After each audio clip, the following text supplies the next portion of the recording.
লতার সম্পর্কে বলতে আর গুণাবল বলে শেষ হবে না। এটি এতই কার্যকারী, যাদের কিডনির পাথর অথবা পিত্তথলির পাথর হয়ে থাকে, এটি নিরসনের জন্য এটি খুবই কার্যকারী। মানে লতা কত সুন্দর দেখতে, দেখতে একদম পানের মতন।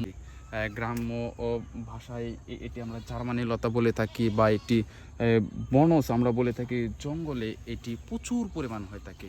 অপরদিকে এটি রস খেলে যাদের কিডনির সমস্যা, ছোট ছোট পাথর হয় অথবা পিত্তথলির পাথর হয়, এটি নিরসনে খুবই কার্যকরী ভূমিকা পালন করে থাকে।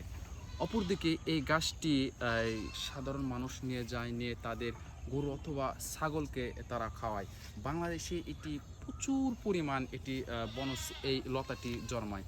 দেখতে যেমন সুন্দর সবুজ, ঠিক তেমনি এটি মানুষের যেমন উপকারে আসে, ঠিক তেমনি পশু পাখি, আমরা যাকে বলি গবাদি পশু পাখি, তাদেরও খাওয়ার এটা খুবই কার্যকারী। কেননা একটি পশু পাখি, এবং আমরা বলে থাকি গবাদি পশু পাখি, তারা এটা প্রচুর পরিমাণ খায়।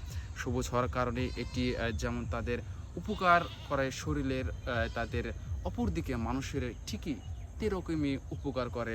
এটি যখন গ্রহণ করে, বা এটি যখন মানুষ গ্রহণ করে, তাদের যে সমস্যার জন্য, পিত্তথলির পাথর অথবা কিডনির পাথর নিরসনের জন্য, আমরা এক নজরে দেখা যায় পুরো গাছটির একদম দৃশ্য। জার্মানি লতা কত সুন্দর দেখতে, দেখতে একদম পানের মতন।